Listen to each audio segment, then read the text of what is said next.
Երջանկությունը չի կարող ուղղակիորեն հետապնդվել։ Այն պետք է առաջանա որպես հետևանք, երբ ապրում ես իմաստավորված կյանքով։ Այս խոսքերի հեղինակը ավստրիացի հոգեբան եւ հոգեթերապևտ Վիկտոր Ֆրանկլն է։ Ողջույն ընկերներ։ Բարի գալուստ իմ YouTube-յան ալիք։ Այսօր ուզում եմ խոսել մի շատ կարևոր թեմայի շուրջ, որը կարծում եմ հանդիսանում է մարդկության ամենամեծ ձգտումը, ամենակենսական ձգտումը եւ կարծում եմ երկրագնդի վրա ապրող մարդկության 100%-ին հետաքրքրում է այս հարցը. ինչպես լինել երջանիկ, ինչ է երջանկությունը, ինչպես հասնել այդ երջանկությունը եւ ընդհանրապես ինչու են ոմանք դժբախտ, իսկ ոմանք իրենց զգում երջանիկ։ Ես վերջերս սկսեցի ուսումնասիրել մի գիրք, որը վաղուց էի ձեռք բերել, բայց երկար ժամանակ կարծես թե հետաձգում էի այս գրքի ընթերցանությունը, դա Վիկտոր Ֆրանկլի «Մարդը իմաստի որոնումների մեջ» գիրքն է, ռուսերենով «Человек в поисках смысла», որքան տեղյակ եմ այս գիրքը արդեն հայերենով հրատարակվել է, բայց ես կարդում եմ ռուսերեն։ Ինչու սկսեցի ուսումնասիրել Վիկտոր Ֆրանկլին։ Ես ծանոթ էի Վիկտոր Ֆրանկլին, բայց ծանոթ չէի նրա գրականությանը, նրա գրվածքներին։ Երբ սկսեցի ուսումնասիրել այս գիրքը, ես ուղղակի ապշած էի մի բանի վրա։ Որքան ժամանակ կարծես թե այս գիրքը մնացել էր գաղտնի հասարակության համար։ Գաղտնի ոչ այն իմաստով, որ ինչ-որ մեկը այս գիրքը թաքցրել էր։ Գաղտնի այն իմաստով, որ սա կարծես անտեսված գրականություն էր, արհամարված գրականություն էր դարձել հասարակության մեջ, հատկապես հայ հասարակության մեջ, մինչդեռ այս գիրքը ոչ միայն հանդիսանում էր համաշխարհային բեսթսելեր եւ Ամերիկայի Միացյալ Նահանգներում տարածվել է միլիոնավոր օրինակներով, այլև նրա ամենակարևոր հատկանիշը դա այն է, որ այս գիրքը փոխել է միլիոնավոր կյանքեր։ Գիտեք, երջանկության ձգտում են բոլորը։ Բոլորը ցանկանում են լինել երջանիկ, եւ այդ փնտրտուքների մեջ բոլորն են, բայց պետք է խոստովանենք, որ մենք տեսնում ենք հասարակության մեջ ոչ բոլորն են ապրում երջանիկ։ Ոչ բոլորն են ի վերջո կարողանում իրենց երկրային կյանքի ընթացքում հասնել այդ երջանկությանը։ Ես չգիտեմ դուք ինչով եք անցնում հիմա։ Միգուցե ձեր իրավիճակն այնքան սարսափելի է, որ դուք մտածում եք, ես նույնիսկ շանս չունեմ իմ կյանքում երջանիկ լինելու։ Բայց նախ երբ խոսենք երջանկության մասին, ես ուզում եմ, որ մենք խոսենք ու հասկանանք, թե ինչ է իրենից ներկայացնում այդ երջանկությունը։ Ինչ է նշանակում, երբ մարդն ասում է ես ուզում եմ երջանիկ լինել, որովհետև ի վերջո մարդու բոլոր ձգտումները ինչ բնագավառի հետ էլ որ դրանք կապված լինեն՝ ֆինանսական, առողջական, հոգեբանական, մշակութային, բոլոր ձգտումները, կարիերայի, այդ ամենը ուղղված է մեկ բանի. մարդը ցանկանում է երջանիկ լինել։ Հիշում եք ձեր կյանքում այն պահերը, երբ ձեզ իրապես երջանիկ եք զգացել։ Երբ զգացել եք ձեր ներսում մի անսահման անբացատրելի ուրախություն եւ խաղաղություն, բայց դրանից անմիջապես հետո տեսել եք, թե որքան կարճ է դա տևում։ Եվ շատ արագ ձեր տրամադրությունը փոխվել է, դուք դարձյալ հայտնվել եք կարծես թե փակուղու մեջ, հայտնվել եք դեպրեսիայի մեջ եւ չեք կարողացել բացատրություն գտնել։ Ինչու ես չեմ կարող մշտապես երջանիկ լինել։ Ինչու չեմ կարող այդ զգացողությունը երջանկության ունենալ մշտապես, երբ առավոտյան արթնանում եմ եւ երբ երեկոյան գլուխս դնում եմ բարձին։ Վիկտոր Ֆրանկլը բացահայտեց, թե իրականում որն է իրական երջանկությունը եւ ներկայացրեց դա աշխարհին, ապացուցելով, որ մարդու կյանքում իրական երջանկությունը բացարձակ կախված չէ նրա արտաքին հանգամանքներից, որովհետև մենք երջանկություն սովորաբար փնտրում ենք մեր արտաքին հանգամանքների մեջ։ Եթե ես լուծեմ այս խնդրը, ես կլինեմ երջանիկ, եթե ես հայտնվեի մեկ այլ վայրում, ես կլինեմ երջանիկ, եթե հայտնվեի այլ երկրում, ծնվեի այլ երկրում, ես ավելի երջանիկ կլինեի։ Բայց Ֆրանկլն ապացուցում է, որ մարդը երջանկության բանալին կարող է գտնել միայն այն դեպքում, երբ մարդը իր կյանքում ունի իմաստ, երբ մարդու կյանքն ինքնին ունի իմաստ, երբ մարդն ապրում է իմաստավորված կյանքով։ Երբևիցե եղել է, որ ձեր կյանքում զգացել եք ուրախություն, բայց միաժամանակ կարճ ժամանակ անց տեսել եք, որ դատարկություն է գալիս։ Այսինքն դա պարզապես կարճ ժամանակավոր մի բան էր։ Ինչ որ մի ուրախ առիթ դուք մի քանի ժամով ուրախանում եք, դրանից անմիջապես հետո գալիս է դատարկությունը։ Ֆրանկլը իր գրքում սովորեցնում է, որ եթե մարդը ապրի իմաստավորված կյանքով, եթե մարդը գտնի իմաստ իր երկրային կյանքի համար, նա մշտապես կարող է լինել երջանիկ ցանկացած հանգամանքում, ցանկացած արտաքին հանգամանքների մեջ եւ ցանկացած ժամանակ։ Արդյոք իրավունք ուներ Ֆրանկլը այսպես ասել։ Իհարկե ուներ։ Եթե դուք մի փոքր ուսումնասիրեք Վիկտոր Ֆրանկլի կյանքը, ապա կբացահայտեք, որ այս մարդը այնինչ գրում էր ոչ միայն որպես թեորիա էր ներկայացնում, այլ նրա գրած ամեն նախադասությունը նա վերապրել էր իր սեփական մաշկի վրա, իր սեփական կյանքում։ Ֆրանկլը եղել է համակենտրոնացման ճամբարներում երկրորդ համաշխարհային պատերազմի ժամանակ, Օսվենցիում, Աուշվից, անցել է տանջանքների, տառապանքների, մարդկային չարչարանքների միջով։ Նա իր սեփական մաշկի վրա ֆիզիկապես, հոգեբանորեն զգացել է ամբողջ ցավն ու տառապանքը հիտլերյան այդ մահվան մեքենայի եւ զգացել է ոչ թե մեկ օր, մեկ ամիս, այլ մի քանի տարի։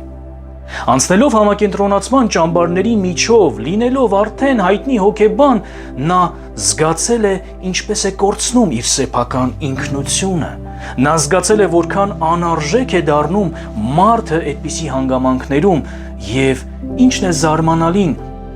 որ Ֆրանկլը հենց այդ համակենտրոնացման ճամբարներում, տաժանակիր պայմաններում կարողանում է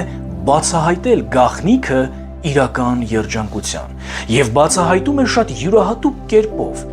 Նա հասկանում է, որ ցանկացած հանգամանքում մարդը կարող է արտաքին հանգամանքներից իր ներսում դուրս գալ եւ ձևավորել իր համար որևէ կարևոր իմաստ, ինչի համար արժե ապրել, եւ այդ իմաստը ոչ միայն իմաստավորում է նրա ամբողջ կյանքը, այլև հնարավորություն է տալիս հաղթահարելու տվյալ դժվարությունը, տվյալ արտաքին վատ դժվար հանգամանքները եւ ուժ է տալիս, մոտիվացիա է տալիս շարունակելու ապրել։ Ինչպես է ընկալում այսօրվա հասարակությունը երջանկությունը։ Դուք լավ ծանոթ եք սոցցանցերին եւ կարող եք տեսնել։ Ամեն բան կարծես թե փոխվել է։ Երջանիկ է համարվում այն մարդը, ով ունի մեծ հարստություն, ով ունի հանրաճանաչություն, ով հանրային մարդ է, ում բոլորը ճանաչում են, ով ապրում է հաջողակ կյանքով, արտաքնապես հաջողակ կյանքով։ Եվ թյուր կարծիք է ձևավորվում, որ հենց այդպիսի մարդիկ են կյանքում երջանիկ։ Սակայն Ֆրանկլը ապացուցում է, որ մարդը որպես էգզիստենցիալ էակ ոչ թե ցանկանում է իր կյանքում միայն հաճույք վերապրել, ինչպես ինչ որ առումով մտածում էր Ֆրեյդը, այլ նա կարծում է, որ մարդը կարիք ունի իմաստավորելու իր կյանքը, որ մարդու փնտրտուքներն իրականում տանում են ոչ թե դեպի հաճույքը, մարդը ոչ թե ուղղակի ուզում է հաճույք ստանալ, այլ ուզում է գտնել իմաստ, եւ նույնիսկ այդ հաճույքի փնտրտուքները, որի դեպքում մարդը սկսում է փնտրել, նույնիսկ այդ հաճույքի փնտրտուքներն ուղղված են նրան, որպիսի մարդը իր կյանքում կարողանա իմաստ ձևավորել։ Մարդը փնտրում է իմաստ նույնիսկ հաճույքի մեջ։ Բայց ինչու հաճույքը պարզապես չի իմաստավորում մարդու կյանքը։ Ինչու այն մարդիկ, ովքեր որ ունեն ամեն բան կարծես թե երջանիկ լինելու համար, թվում է թե նրանց կյանքում ոչինչ պակաս չէ։ Նրանք ունեն բոլոր արտաքին հանգամանքները, բոլոր անհրաժեշտ ռեսուրսները երջանիկ ապրելու համար, բայց չեն կարողանում ապրել երջանիկ։ Որն է պատճառը։ Վիկտոր Ֆրանկլը իր տեսության մեջ ասում է. պատճառը կայանում է նրանում, որ մարդուն հաճույքը միայն ժամանակավոր, կարճաժամկետ իմաստ է տալիս, բայց նրա մոտ առաջանում է մի դատարկություն, որը Ֆրանկլն իր գրքում անվանում է էգզիստենցիալ վակուում, որը չի կարող լցվել պարզապես ժամանակավոր հաճույքով, այլ միայն կարող է լցվել, երբ մարդը իմաստ է գտնում իր կյանքում։ Իսկ ինչու է մարդը դժբախտ։ Ինչու եք դուք ձեզ զգում դժբախտ։ Դուք առավոտյան արթնանում եք եւ ուրախության ոչ մի պատճառ չեք գտնում։ Դուք նայում եք ձեր ընտանիքին, տպավորություն է, որ դուք ունեք լավ ընտանիք, ունեք երեխաներ, ունեք աշխատանք, բայց ինչ որ բան պակասում է ձեր կյանքում։ Դուք ինքներդ էլ գուցե զարմանում եք, որն է խնդիրը, որ ես չեմ կարողանում հասկանալ։ Որն է իմ դժբախտության պատճառը, ինչու ես չեմ զգում այդ երջանկությունը, թվում է ես ունեմ բոլորից շատ, բայց ինչու չեմ կարողանում երջանիկ լինել, ինչու չեմ կարողանում երջանիկ լինել իմ ամուսնության մեջ, ինչու չեմ կարողանում երջանիկ լինել իմ աշխատանքի մեջ, իմ կարիերայի մեջ, իմ շրջապատում, իմ փոխհարաբերությունների մեջ, որն է խնդիրը, որ ես չեմ կարողանում երջանիկ լինել։ Դժբախտությունն իրականում մի քանի պատճառներ ունի. քիմիական, հոգեբանական, մշակութային։ Մարդը իր կյանքում, երբ երջանկության զգացողություն է ունենում, առաջանում է մի քիմիական նյութ նրա ներսում, որը կոչվում է դոֆամին, եւ հենց այս դոֆամինն է, որ ստիպում է ձեր ներսում զգալ ուրախություն, զգալ հաճույք, զգալ բավարարվածություն, զգալ մոտիվացիա։ Եվ մարդը իրականում երբեմն չիմանալով փնտրում է հենց այս դոֆամինը։ Մարդը ամեն բան անում է դոֆամինի համար։ Այնինչ ձեզ մի անգամից, առաջին իսկ ռեակցիայից հաճույք է պատճառում, դուք սկսում եք ել ավելի շատ փնտրել դա։ Մարդիկ փնտրում են դոֆամինը թմրամոլության միջոցով, խաղամոլության միջոցով, հարբեցողության միջոցով, սեռական կապերի միջոցով։ Մարդը տարբեր կերպ փորձում է գտնել այդ դոֆամինը եւ որքան շատ է նա վերցնում, այնքան ավելի շատ պահանջ է նա զգում։ Բայց ինչն է զարմանալին, որ դոֆամինը ձեզ միայն կարող է ժամանակավոր հաճույք պատճառել։ Դրանից հետո այն վակուումը, այն էգզիստենցիալ վակուումը, որի մասին խոսում էր Ֆրանկլը, իրականում ավելի է խորանում եւ այդ դատարկությունը ավելի է մեծանում, երբ դուք ժամանակավորապես արհեստական ճանապարհով պարզապես դոֆամինի հերթական չափաբաժինն եք ընդունում ձեր կյանքում։ Իդեպ, սոցցանցերը նույնպես այս խմբում են գտնվում։ Ինչու է մարդը անընդհատ տարված սոցցանցերով։ Ինչ է տեղի ունենում, երբ դուք անընդհատ հեռախոսը թերթում եք եւ ինչ որ բան եք փնտրում, որպեսզի նայեք։ Սա նույնպես դոֆամին փնտրելու մարդու ենթագիտակցական փնտրտուքներ են։ Մարդը փորձում է գտնել այդ երջանկությունը, մարդը փորձում է գտնել այդ հաճույքը, որը ժամանակավորապես իրեն հաճույք կպատճառի։ Եվ դուք ինքներդ էլ հետո զարմանում եք, թե ինչպես 2 ժամ դուք արդեն գտնվում եք սոցցանցերում, բայց այդպես էլ որևէ կոնկրետ ոչինչ չեք գտնում եւ չեք էլ փնտրում։ Հասարակության մեջ սոցցանցերն այսօր ձևավորել են կեղծ երջանկության մի մոդել, որտեղ մարդիկ լուսանկարվում են իրենց գեղեցիկ թանկարժեք մեքենաների մոտ, իրենց անձնական ինքնաթիռներով ճամփորդում են աշխարհի գեղեցիկ վայրերը իրենց ընտանիքների հետ, գեղեցիկ բրենդային հագուստներով եւ ստեղծում են պատրանք, որ կարծես թե ահա մենք գտել ենք երջանկությունը։ Եվ սոցցանցերն էլ հենց ստեղծում են այս կեղծ մոդելը երջանկության, այս հերձվածությունը երջանկության, որ իրականում երջանկությունը կայանում է նրանում, երբ քո բոլոր անձնական կարիքները լիարժեք բավարարված են։ Անգամ կրոնական աշխարհում սա տեղի է ունենում։ Անգամ կրոնական գործիչները սովորեցնում են այսօր, որ մարդը կարիք ունի ֆինանսապես հարուստ լինելու, մարդը կարիք ունի շատ իրեր ունենալու իր կյանքում, մարդը պետք է կարողանա հարստության հասնել, որպեսզի իրեն լիարժեք բավարարված եւ երջանիկ զգա։ Եվ հենց այս մոտեցմամբ էլ, այս տեսության շնորհիվ էլ առաջացավ մի տերմին եւ մի ուղղություն քրիստոնեության մեջ, որը կոչվում էր բարգավաճման ավետարան,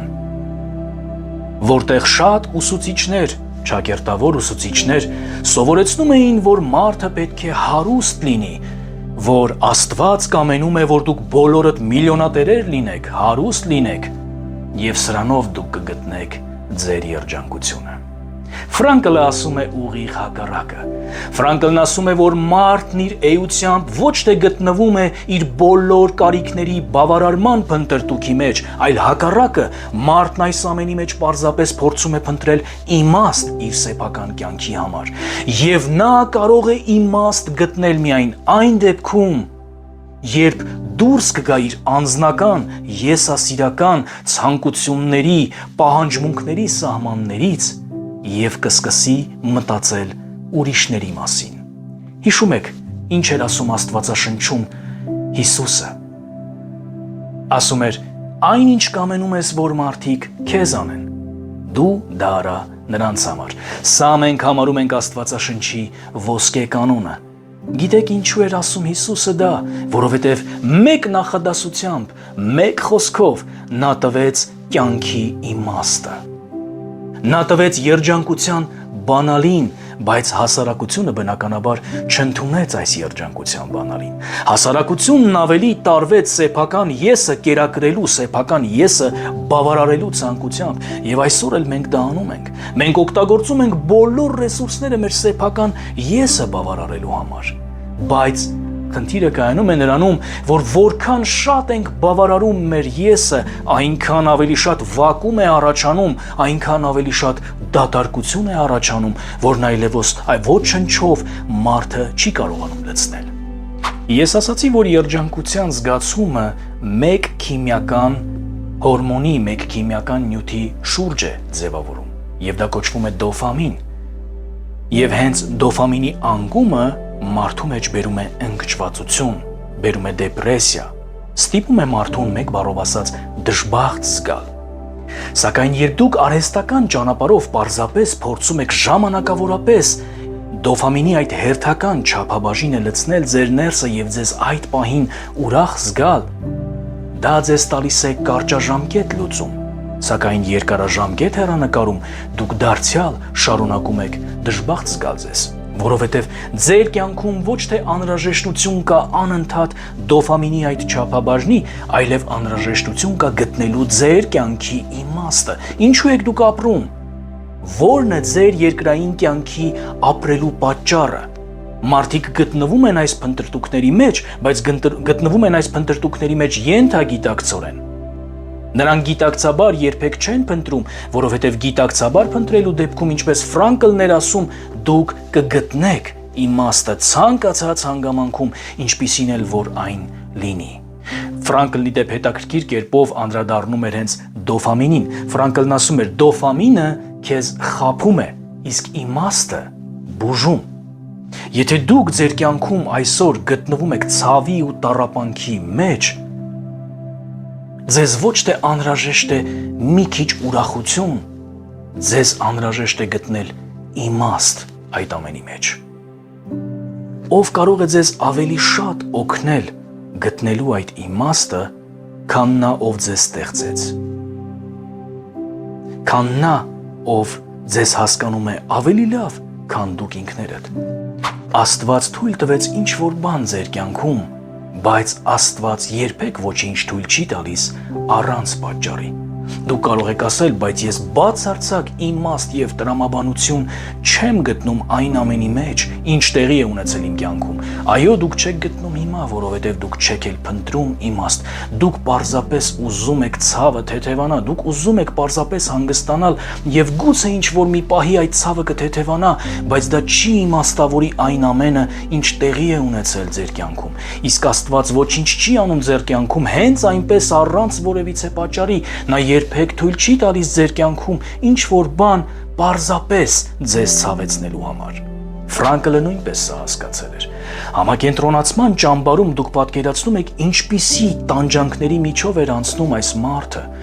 Մարդ, ով գտնվում էր մի համակենտրոնացման ճամբարում եւ նույն պահին նրա կինը գտնվում էր մեկ այլ համակենտրոնացման ճամբարում։ Եվ նա այդպես էլ իր կնոջը չտեսավ։ Նրանք այդպես էլ չհանդիպեցին, որովհետև նրա կինը դժբախտաբար մահացավ դեռ այդ տարիների ընթացքում, երբ Ֆրանկլը գտնվում էր Աուշվիցում։ Բայց որքան զարմանալի մարդ էր Ֆրանկլը։ Նա այս ամենի մեջ կարողացավ գտնել իմաստ։ Նա շատ հաճախ ասում է, որ կարողանում էր իր մտքում պարզապես տեսնել, թե ինչպես է ինքը գրում իր նոր գիրքը, ինչպես է հանդիպումներ անցկացնում ուսանողների հետ, ինչպես է օգնում մարդկանց գտնել իրենց կյանքի իմաստը։ Նա տեսնում էր, թե ինչպես է դասախոսություններ անցկացնում տարբեր վայրերում, եւ դա նա անում էր գտնվելով հենց համակենտրոնացման ճամբարում։ Նա պարզապես փակում էր իր աչքերը եւ կարողանում էր այդ ամենը ոչ միայն տեսնել, այլև զգալ։ Եվ այդ ամենի մեջ Ֆրանկլը բացահայտեց մի զարմանալի բան. նա հասկացավ, որ նույնիսկ համակենտրոնացման ճամբարում, նացիստական այդ դաժան համակենտրոնացման ճամբարում կամ նույնիսկ բանտի մեջ մարդը կարող է լինել ազատ, մարդը կարող է վերապրել ազատություն, եթե նա հենց այդ վայրում կանգնած կամ այդ վայրում գտնվելով գտնում է իմաստ իր ամբողջ կյանքի մեջ։ Իմաստն է ձեր խնդրի լուծումը, այլ ոչ թե պարզապես ժամանակավոր ուրախությունը։ Միգուցե դուք հիմա փորձում եք ձեր ցավը, ձեր տառապանքը, ձեր անինքնավստահ լինելը, ձեր ձախողված լինելը լրացնել մեկ այլ բանով, խմիչքի միջոցով, թմրանյութերի միջոցով, սեռական կապերի միջոցով, փորձում եք պարզապես հագեցնել, փորձում եք դրանով ինչ-որ իմաստ տալ, բայց ես ուզում եմ այսօր ասել ձեզ, որ դա ընդամենը ժամանակավոր կարճ լուծում է, որն ավելի է խորացնելու այդ վակումը, ավելի է խորացնելու այդ դատարկությունը եւ լուծում չի տալու ձեր խնդրին։ Բայց Ֆրանկլն օգնում է մեզ հասկանալ, որ եթե այս ամենի մեջ մենք կարողանանք գտնել մեր կյանքի իմաստը, իմաստ ոչ թե միայն այդ օրվա համար, այլ իմաստ ամբողջ կյանքի համար, ապա մենք կկարողանանք գտնել լուծումը, մենք կգտնենք երջանկության բանալին։ Եվ այդ երջանկության բանալին ուրիշներին ծառայություն մատուցելու մեջ է։ Երջանկության իրական բանալին գտնվում է նրա մեջ, որ դուք դուրս եք գալիս ձեր եսի սահմաններից եւ նայում եք ուրիշներին։ Փորձում եք հասկանալ ինչպես դուք կարող եք ուրիշներին օգնել, ծառայություն մատուցել ուրիշներին։ Եվ հենց դրա մեջ գտնվում է այն իմաստը, դրա մեջ կարելի է ասել թաքնված է այն իմաստը, որը իմաստավորում է ձեր կյանքը եւ բերում է երջանկություն ձեր կյանքում։ Կարծում եմ Ֆրանկլն այսօր մեզ տալիս է մտորելու տեղ, որպեսզի մենք հասկանանք, որն է իմաստը, որն է այսօր իմ խնդրի լուծումը։ Իդեպ սա հրաշալի մեթոդ է, որպեսզի դուք ազատվեք ձեր բոլոր կախվածություններից, այն ինչը պարզապես ձեր կյանքում բերում է հերթական դոփամինի չափաբաժինը, որպեսզի դուք ազատվեք վատ սովորություններից եւ հակառակը ձևավորեք ձեր կյանքում ճիշտ եւ առողջ սովորություններ, որոնք էլ կօգնեն ձեզ այս կյանքում ոչ միայն հասնել հաջողության անձնական տեսանկյունից, այլև ապրել իմաստավորված կյանքով։ Երբ դուք ապրում եք իմաստավորված կյանքով, դուք այլևս երջանկություն փնտրելու կարիք չունեք։ Խնդիրը կայանում է նրանում, որ մարդկությունը փնտրում է երջանկություն, այլ ոչ թե իմաստ։ Դրա համար էլ մենք ապրում ենք այնպիսի հասարակության մեջ, որն ավելի ագրեսիվ է, որն իր անձնական հաջողության համար պատրաստ է ամեն ինչի, ամեն տեսակ չար բաների, ամեն տեսակ բարոյական անկումների, միայն թե ձեռք բերի այդ հաջողությունը, բայց գիտեք ինչու է նա ցանկանում ձեռք բերել այդ հաջողությունը, որպեսզի ինչ-որ մի պահի հասկանա, որ ինքը երջանիկ է։ Բայց ցավոք սրտի, այդպիսի սխալ փնտրտուքներին հետևում է դատարկությունը, վակումը։ Կարծում եմ, յուրաքանչյուրս պետք է սկսենք ուսումնասիրել Ֆրանկլին։ Ես պատրաստվում եմ խորապես ուսումնասիրել եւ ուսումնասիրում եմ եւ պատրաստում եմ շատ ավելի մեծ քանակությամբ հոլովակներ տեղադրել կապված Ֆրանկլի եւ նրա տեսության հետ, որովհետեւ կարծում եմ այսօր մեր հասարակությունը ունի անհրաժեշտություն հոգեպես, ֆիզիկապես, մտավոր, բուժման, առողջության։ Իսկ կարծում եմ, որ դրա բանալին մեզ արդեն 2000 տարի առաջ Աստվածաշունչը տվել է։ Եթե մենք ուզում ենք հենց այսօր դուրս գալ մեր ցավից ու տառապանքից, պետք է մտովի փակենք մեր աչքերը եւ մեր հայացքը ուղղենք ուրիշների վրա։ Ինչ կարող եմ ես անել։ Ինչով կարող եմ ծառայություն մատուցել ուրիշներին։ Սա չի նշանակում, որ մենք բոլորս պետք է լինենք հանրային մարդիկ, բոլորս պետք է YouTube-ում վիդեոներ տեղադրենք։ Դու կարող ես անել մեկ այլ բան, որը ես չեմ կարող անել։ Բայց երբ քո հայացքը կենտրոնացած է մեկ ուրիշի վրա, այլ ոչ թե քո, սա է բժշկությունը մեր սեփական ցավերի, մեր սեփական տառապանքի։ Սա է երջանկության բանալին։ Եվ ես հուսով եմ, որ կարդալով Ֆրանկլը դուք կգտնեք այդ իմաստը, Կարդացեք Աստվածաշունչը եւ դուք կգտնեք ձեր կյանքի իմաստը։ Դուք կհասկանաք, որ իհարկե անհրաժեշտ է, որպեսզի մեր կարիքները, մեր կենցաղային կարիքները բավարարված լինեն եւ դրա մեջ ոչ մի սխալ բան չկա, բայց դա չէ իմաստավորում ձեր կյանքը։ Ձեր կյանքը իմաստավորում է ձեր ծառայությունը ուրիշներին, ձեր ծառայությունը մարդկությանը։ Սրա մեջ ենք մենք գտնում իմաստ։ Դրա համար էլ երբ կարդում եք Աստվածաշունչը, դուք տեսնում եք, որ Տեր Հիսուսը երկրի վրա իմաստ չէր փնտրում, նա երջանկություն չէր փնտրում։ Նա երջանիկ էր այն ժամանակ, երբ քայլում էր ջրի վրայով, եւ երջանիկ էր այն ժամանակ, երբ խաչի վրա էր։ Ինչու՞, որովհետեւ նա ուներ իմաստ։ Նրա երկրային կյանքն իմաստավորված էր։ Երբ դուք նայում եք նրանից հետո նրա առաքյալների, աշակերտների կյանքին, դուք կտեսնեք, որ նրանք երջանկություն չէին փնտրում։ Ինչու՞, որովհետեւ նրանք դրա կարիքը չունեին, նրանք երջանիկ էին։ Նրանք երջանիկ էին, երբ կարողանում էին քարոզել հազարավոր մարդկանց, եւ երջանիկ էին, երբ գտնվում էին բանտում։ Ինչու՞, որովհետեւ նրանց կյանքն իմաստավորված էր։ Փնտրեք իմաստ, այլ ոչ թե հաճույք։ Եվ այդ իմաստը ոչ միայն կտա ձեզ հաճույք, ոչ միայն կտա բավարարվածություն, այլև ձեր ամբողջ կյանքը կիմաստավորի, եւ դուք առավոտյան կարթնանաք ու ձեր գլուխը կդնեք իրիկունը բարձին երջանիկ, եւ կարող եք վստահաբար այդ ժամանակ ասել, որ դուք երջանիկ մարդ եք։ Շնորհակալություն, որ դիտեցիք այս հոլովակը։ Եթե դեռ չեք բաժանորդագրվել ալիքին, կարող եք հիմա բաժանորդագրվել եւ չմոռանաք սեղմել զանգակի կոճակը, որպեսզի բաց չթողնեք հաջորդ հոլովակները։ Նաեւ սպասում եմ ձեր մեկնաբանություններին։ Կարող եք նաեւ քննարկումներ անել, ես ինքս պատրաստ եմ անձնապես մասնակցել այդ քննարկումներին, կարդալ ձեր կարծիքները, եթե արդեն ծանոթ եք Ֆրանկլի տեսությանը, Ֆրանկլի գրքերին, նաեւ մեծ սիրով կլսեմ ձեր կարծիքը դրա մասին։ Առայժմ